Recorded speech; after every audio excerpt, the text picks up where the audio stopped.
शून्यवादी पाश्चात्य देश तारिणे. जय हो श्री कृष्ण चैतन्य प्रभु नित्यानंद, श्री अद्वैत गदाधार श्रीवासादि गौर भक्त वृंद. हरे कृष्णा कृष्ण कृष्णा हरे हरे, हरे रामा राम रामा हरे हरे. हरे कृष्ण सर्वांना. वाचनाला सुरुवात करण्याआधी प्रभू श्रीकृष्णांच्या चरणी नतमस्तक होऊया आणि त्यांचा आशीर्वाद घेऊया. श्री श्री राधा गोविंदांच्या चरणी नतमस्तक होऊया आणि त्यांचा आशीर्वाद घेऊया. श्रीला प्रभुपादांच्या चरणी नतमस्तक होऊया आणि त्यांचा आशीर्वाद घेऊया. नामनिष्ठ दास प्रभूजींना वंदन करूया आणि माझ्या प्रेरणा पूजा माताजी, मनीषा माताजी आणि अन्वया माताजी यांना वंदन करून आज आपण आपल्या अध्ययनाची सुरुवात करूया. इस्कॉन श्री श्री राधा गोविंद टेम्पल मंगलुरू यांच्या कृष्ण पूर्ण पुरुषोत्तम भगवान या पुस्तकाच्या मराठीमधील वाचनामध्ये तुम्हा सर्वांचं स्वागत आहे. तर आपण आपल्या 7व्या अध्यायाच्या वाचन करत होतो आणि उर्वरित वाचनाला मी सुरुवात करते. एक मिनिट. सॉरी, 8व्या अध्यायाच्या वाचन करत होतो आपण.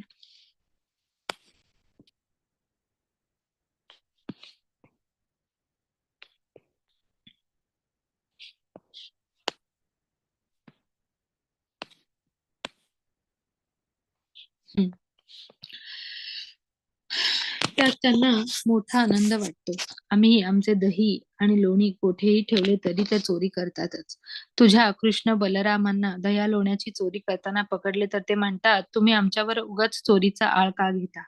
आमच्या घरी दही, दूध, लोण्याचा तुटवडा आहे असे तुम्हाला वाटते काय? अहो, कधी कधी ते दुधाची चोरी करतात आणि ते माकडांना खाऊ घालतात. माकडांना भरपूर खाऊ घातले आणि त्यांनी जर अधिक खाल्ले नाही तर तुझी मुले रागे भरतात. अरे, हे दही, दूध, लोणी निरुपयोगी आहे.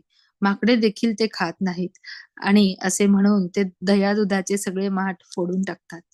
जर दही, दूध, लोण्याचे माठ अगदी अंधारात लपवून ठेवले तर कृष्ण बलरामांच्या अंगावरील अलंकाराच्या आणि हिरा माणकांच्या दीप्तिमान प्रकाशात ते त्यांना शोधून काढतात. आणि जर त्यांना दही दूध सापडलेच नाही तर ते आमच्या लहान मुलांकडे जाऊन त्यांचे चिमटे घेतात आणि ते रडू लागल्यावर तेथून पळ काढतात.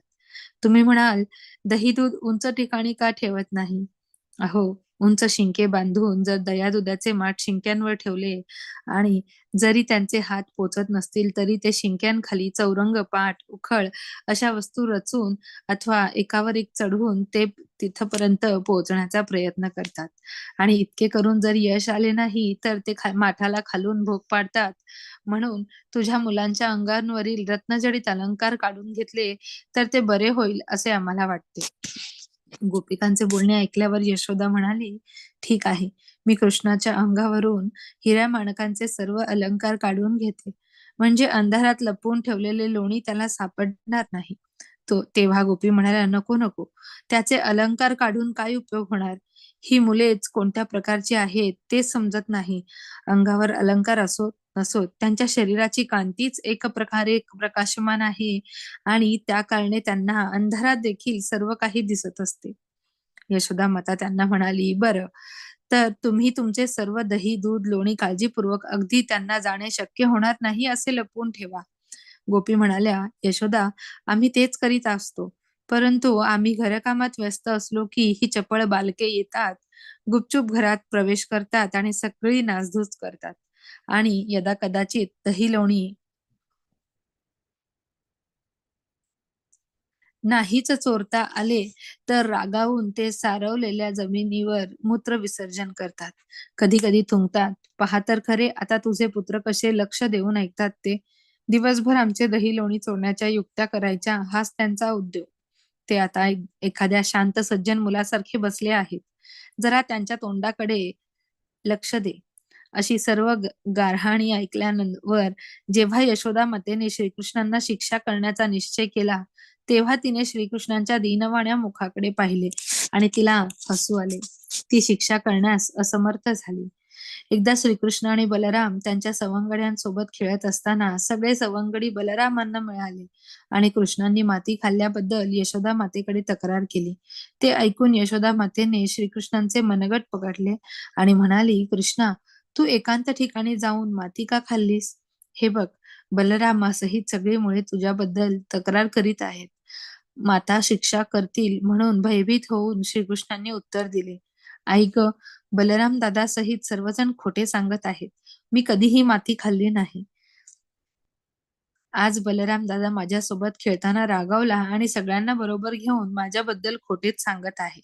तू मला रागे भरावे आणि शिक्षा करावी यासाठी सगळेजण मिळून माझ्या विरुद्ध तक्रार करण्यासाठी तुझ्याकडे आले आहेत.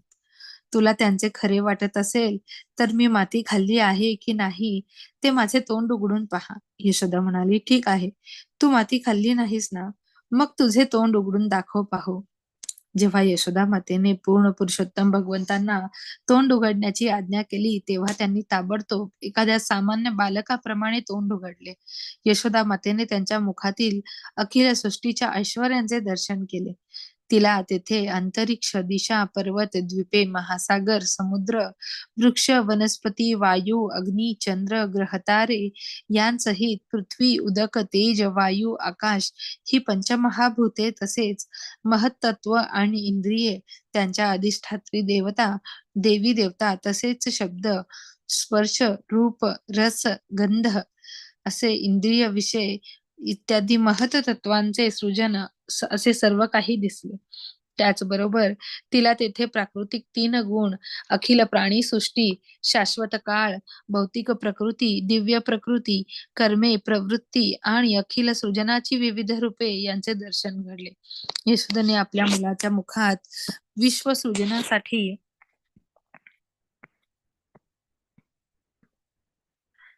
आवश्यक असलेल्या सर्व गोष्टी पाहिल्या. याशिवाय तिने तेथे आपण स्वतः कृष्णाला मांडीवर घेऊन त्याला दुग्धपान करवीत असल्याचे पाहिले. आपल्या मुलाच्या मुखात असे सर्वसामान्य दृश्य पाहून यशोदेला आश्चर्याचा धक्का बसला आणि आपण स्वप्न पाहत आहोत की वस्तुतः काहीतरी असामान्य असे पाहत आहोत याबाबत अचंबा करू लागली. तिने विचार केला, ती एकतर स्वप्न पाहत असावी अथवा भगवंतांच्या मायेचा खेळ तरी पाहत असावी. असे आश्चर्यकारक दृश्य पाहिल्यामुळे आपल्यात काहीतरी मानसिक विकृती निर्माण होऊन आपण वेडे झालो आहोत असे तिला वाटू लागले.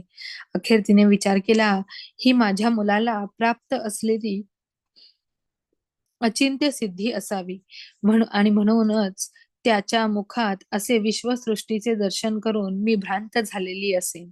असो, मी चित्त, मन, कर्म तसेच तर्कवितर्कांना अगोचर आणि ज्यांच्या विविध शक्तींनी सृष्ट व असृष्ट अशा सर्व गोष्टी उत्पन्न होतात, अशा पूर्ण पुरुषोत्तम भगवंतांच्या चरणकमळांशी सादर प्रणाम करते.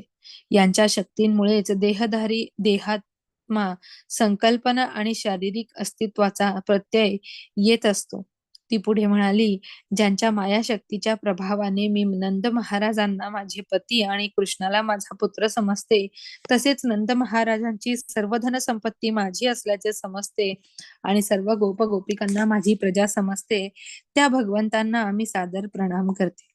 अशा सर्व धारणा परमप्रभूच्या मायाशक्तीमुळेच उत्पन्न होत असतात आणि म्हणून त्यांनी सदैव माझे रक्षण करावे अशी मी त्यांना प्रार्थना करते. अशा श्रेष्ठ तत्वज्ञानाच्या स्तरावरून जेव्हा यशोदा माता विचार करत होती, तेव्हा तिला मातृवात्सल्याने प्रभावित करणाऱ्या भगवान श्रीकृष्णांनी पुन्हा आपल्या अंतरंगा शक्तीचा विस्तार केला. त्यामुळे यशोदा माता तत्वज्ञानात्मक तर्क विसरली आणि श्रीकृष्ण आपला पुत्रच असल्याचे मानू लागली. तिचे हृदय मातृवात्सल्याने भरून आले. तिने त्यांना आपल्या मांडीवर उचलून घेतले आणि ती वेदांत सूत्रातून आणि उपनिषदातून प्राप्त होणाऱ्या ज्ञानाच्या विकास प्रक्रियेने, योगाभ्यासाने तसेच सांख्य तत्वज्ञानाच्या अभ्यासाने जाणले जाणाऱ्या पूर्ण पुरुषोत्तम भगवंतांना आपले स्वतःचे मूल मानू लागली. यशोदा मातेने निश्चितच अनेकानेक पुण्यकर्मे केली होती. म्हणूनच तिने परमसत्याला पूर्ण पुरुषोत्तम भगवंतांना आपला पुत्र म्हणून प्राप्त केले. आणि तिने त्यांना स्तनपान करविले. त्याचप्रमाणे नंद महाराजांनी देखील भगवान श्रीकृष्णांना पुत्र रूपाने प्राप्त करण्यासाठी अनेकानेक श्रेष्ठ यज्ञकर्मे आणि धर्मकर्मे संपन्न केली असली पाहिजेत. कारण वस्तुतः भगवान श्रीकृष्ण त्यांना पुत्र रूपाने प्राप्त झाले आणि त्यांना बाबा म्हणून हाक मारली. आश्चर्य असे की वसुदेव आणि देवकी ही जरी श्रीकृष्णांचे वास्तविक माता-पिता होते, तरी त्यांना श्रीकृष्णांच्या बाललीलांचे दिव्य सुख अनुभवता आले नाही. आजही अनेक साधू-संत श्रीकृष्णांच्या बालचरित्रांचे यशगान करीत असतात. परंतु वसुदेव आणि देवकी यांना मात्र अशा लीलांचे व्यक्तिशः सुखास्वादन करता आले नाही. याचे कारण शुकदेव गोस्वामींनी परीक्षित महाराजांना विशद करून सांगितले. जेव्हा वसूंमध्ये श्रेष्ठ द्रोण आणि त्यांची पत्नी धरा यांना भगवान ब्रह्मदेवांनी प्रजेचा विस्तार करण्याची आज्ञा दिली होती, तेव्हा ते म्हणाले, तात, आम्हाला आपला आशीर्वाद द्या. आम्ही जेव्हा या ब्रह्मांडात पुन्हा जन्म घेऊ, तेव्हा भगवान श्रीकृष्णांनी त्यांच्या अतिशय आकर्षक बालरूपाने आमचे चित्त वेधून घ्यावे. आमचा त्यांच्यासोबत प्रेमपूर्ण व्यवहार असा असावा की केवळ त्यांच्या त्या बालचरित्राच्या श्रवणाने कोणीही जन्ममृत्यूच्या अंधकारमय संस्कृतीतून सहज पलीकडे जाऊ शकेल. ब्रह्मदेवांनी द्रोण आणि धरा यांना वर देणे मान्य केले.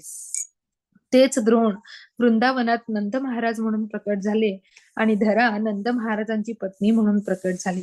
अशा रीतीने नंद महाराज आणि यशोदा माता यांनी पूर्ण पुरुषोत्तम भगवंतांची अनन्य भक्ती विकसित केली आणि त्यांना आपला पुत्र म्हणून प्राप्त केले. तसेच श्रीकृष्णांचे मूळचेच पार्षद असणाऱ्या गोपजनांनी आणि गोपिकांनी श्रीकृष्णांविषयीच्या त्यांच्या वेगवेगळ्या भावना, रस विकसित केल्या. ब्रह्मदेवांनी दिलेला वर पूर्ण करण्याकरिता भगवान श्रीकृष्ण आपले स्वयंप्रकाश रूप बलरामांबरोबर अवतीर्ण झाले आणि ब्रजवासी जनांचे दिव्य सुख वृद्धिंगत करण्याकरिता त्यांनी विविध प्रकारच्या बाललीलांचे दर्शन केले. अशा रीतीने पूर्ण पुरुषोत्तम भगवान या ग्रंथातील विश्वरूप प्रकटीकरण नामक अध्यायावरील भक्ती वेदांत भाष्य संपन्न. हरे कृष्ण. तर अशा प्रकारे आपण आपल्या 8व्या अध्यायाचं वाचन संपवलेलं आहे.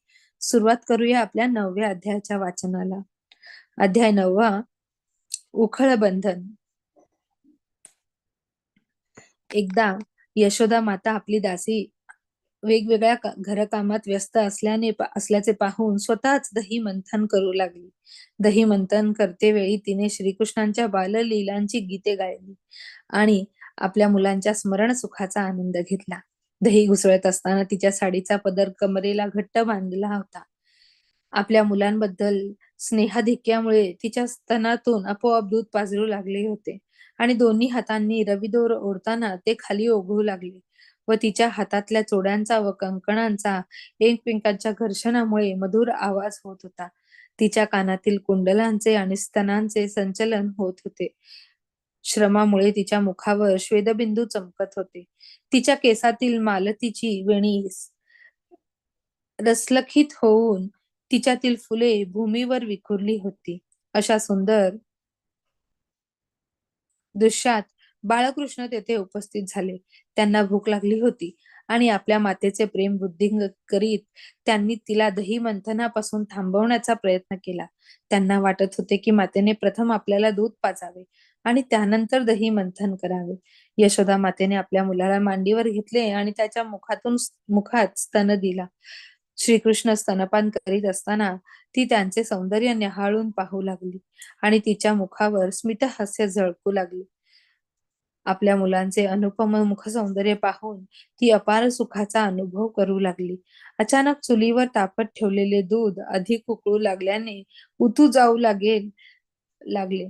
यशोदा मातेने श्रीकृष्णांना बाजूला ठेवले आणि दूध उतरवून ठेवण्यासाठी घाईघाईने चुलीकडे गेली. मातेने आपल्याला दूध पिताना अशा स्थितीत सोडले म्हणून श्रीकृष्णांना अतिशय राग आला. क्षुब्ध झाल्यामुळे त्यांचे नेत्र आणि ओठ लाल झाले. त्यांनी दात ओठ चावले आणि एका दगडाचा तुकडा घेऊन लोण्याचा माठ फोडला. त्यांनी त्यातून लोणी काढले. डोळ्यात लटकेच अश्रू आणले आणि एका बाजूला जाऊन लोणी खाऊ लागले. चुलीवरील दुधाचे भांडे बाजूला ठेवून यशोदा माता दही मंथनाच्या ठिकाणी आली. तेथे आल्यावर दही मंथन करतेवेळी लोणी काढून ठेवलेला माठ फुटला असल्याचे तिच्या लक्षात आले. तिला आपले बालक कोठे दिसले नाही आणि म्हणून हे माठ फोडण्याचे कर्तृत्व त्याचेच असावे असा तिने कयास बांधला. तिला हसू आले. तिने विचार केला, बालक मोठे हुशार आहे. त्याने माठ फोडला आणि शिक्षा होईल या भीतीने तिथून पळ काढला. सगळीकडे शोध घेतल्यानंतर तिला आपला पुत्र एका उलट्या ठेवलेल्या मोठ्या लाकडी खळावर बसला असल्याचे आढळून आले. छताला टांगलेला शिंक्यावरील माठातून लोणी काढून बाळकृष्ण माकडांना खाऊ घालीत होते आणि आपण खोडकरपणा केला याची जाणीव असल्यामुळे ते मातेच्या भयाने चंचल नेत्रांनी इकडे तिकडे पाहत होते. आपला पुत्र अशा कार्यात व्यस्त असल्याचे पाहून यशोदा माता मागील बाजूने अगदी हळूहळू त्यांच्याकडे जाऊ लागली. तथापि बाळकृष्णांची नजर अचानक आपल्या मातेकडे गेली. ती हातात काठी घेऊन त्यांच्याकडे येत होती. माता आपल्याकडे येत असल्याचे पाहून ते उखळावरून खाली उतरले आणि भयभीत होऊन पळू लागले. यशोदा माता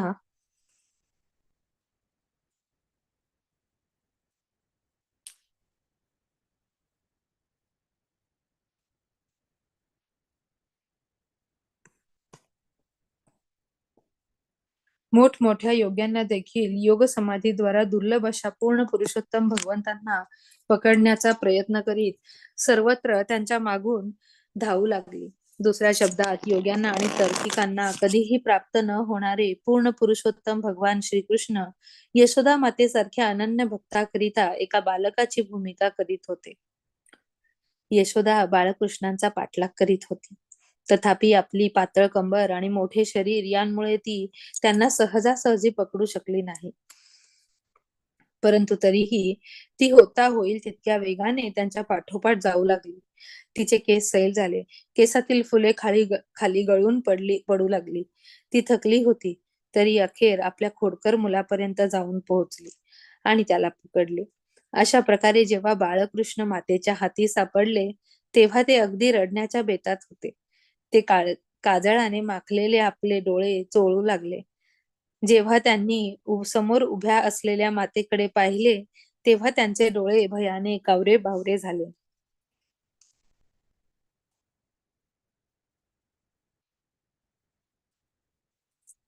यशोदा मातेला वाटले की बाळकृष्ण उगाचच घाबरून गेला आहे आणि त्याच्या कल्याणार्थ तिला त्याचे भय दूर करावयाचे होते. आपल्या मुलाचे परमहित चिंतणाऱ्या यशोदा मातेने विचार केला, हे मूल जर माझी इतकी धास्ती धरीत असेल तर त्याचे काय होईल कोणास ठाऊक. आणि असा विचार करून तिने हातातील काठी टाकून दिली. परंतु त्याला काहीतरी शिक्षा केलीच पाहिजे, म्हणून तिने त्यांचे हात दोराने बांधण्याचे ठरविले. पूर्ण पुरुषोत्तम भगवंतांना बंधनात टाकणे कसे शक्य होते. तिला श्रीकृष्ण म्हणजे आपले एक लहान बालक वाटत होते. ते मूल सीमारहित असल्याची तिला जाणीव नव्हती. तिच्या मुलाच्या बाबतीत अंतर्बाह्य असा भेदच नव्हता. तसेच त्याला आधी अंतही नव्हता. ते अनंत सर्वव्यापी होते. ते बालक स्वतः विश्वसृष्टीच होते. काही झाले तरी यशोदा श्रीकृष्णांना आपले लहान मुलंच मानत होती. भगवान श्रीकृष्ण इंद्रियातीत असले तरी ती त्यांना अवखळाला बांधण्याचा प्रयत्न करू लागली. जेव्हा ती त्या हातातील दोराने त्यांना बांधू लागली, तेव्हा तिच्या हातातील दोन बोटे कमी पडत असल्याचे तिला आढळले. तिने घरातील दोर आणले आणि मूळच्या दोराला जोडले, तरीही तिला ते दोर कमीच पडू लागले. मग तिने घरातील सर्वच दोर आणून जोडले, परंतु अखेरची गाठ देताना पुन्हा दोन बोटे कमीच पडले. यशोदा मातेला हसू येत होते. त्याचबरोबर हे असे का होते याचे आश्चर्य देखील वाटत होते. आपल्या मुलाला बांधण्याच्या प्रयत्नात ती श्रमली. तिच्या मुखावर स्वेदबिंदू चमकू लागले. केसातील वेणी खाली पडली.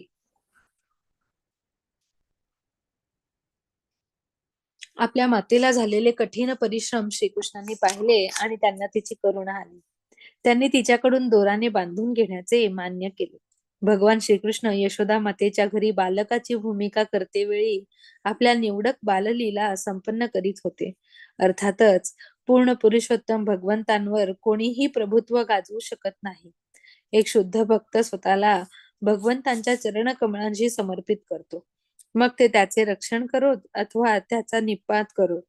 काही झाले तरी भगवत भक्त स्वतःची शरणागती स्थिती कधीही विसरत नसतो.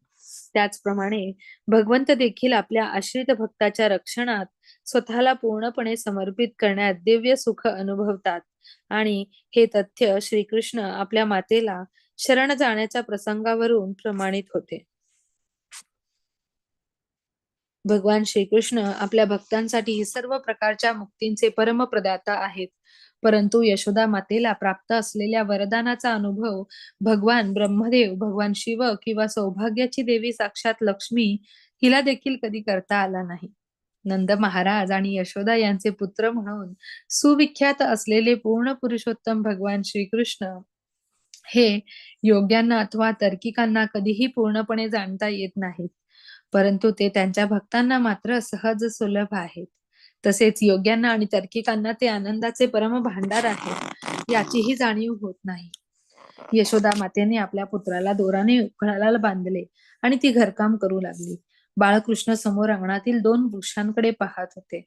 त्या वृक्षांना अर्जुन म्हणून ओळखले जात असे. सर्व सुख भांडार बाळकृष्णांनी विचार केला, सुरुवातीला माता पुरेसे दूध पाजण्याऐवजी टाकून गेली, म्हणून तर मी लोण्याचा माठ फोडला आणि सर्व लोणी माकडांना वाटून दिले. आता तिने मला उखळाला बांधून टाकले. ठीक आहे, आता मी पहिल्यापेक्षा अधिक खोडकरपणा करीन. आणि अशा रीतीने त्यांनी अंगणातील त्या 2 प्रचंड अर्जुन वृक्षांना पाडून टाकण्याचा विचार केला. हरे कृष्णा. तर आपण इथे थांबूया. 1 मिनिट. हा थोडंसंच राहिलंय. हे अध्याय संपवूया हा मग. या 2 अर्जुन वृक्षांमागे एक पुरे इतिहास आहे. गत जन्मात हे 2 वृक्ष कुबेराचे पुत्र होते. त्यांची कुवर आणि मणिग्रीव अशी नावे होती. सौभाग्याने ते भगवंतांच्या दृष्टीपथात आले. मागील जन्मात त्यांना नारदांकडून उशापातून भगवंतांचे दर्शन करण्याचे मोठे वरदान प्राप्त झाले होते. हा उशाप त्यांना त्यांच्या उन्मत्तपणामुळे कसा मिळाला होता याचे वर्णन पुढील अध्यायात केले जाईल. अशा रीतीने पूर्ण पुरुषोत्तम भगवान या ग्रंथातील उखळ बंधन नामक अध्यायावरील भक्ती वेदांत भाष्य संपन्न. हरे कृष्णा. तर मी प्रार्थना म्हणते आणि मग आपण थांबूया. वाञ्छाकल्पतरुभ्यश्च कृपा सिंधु एव च पतितानां पावनेभ्यो वैष्णवेभ्यो नमो नमः. अनंतकोटी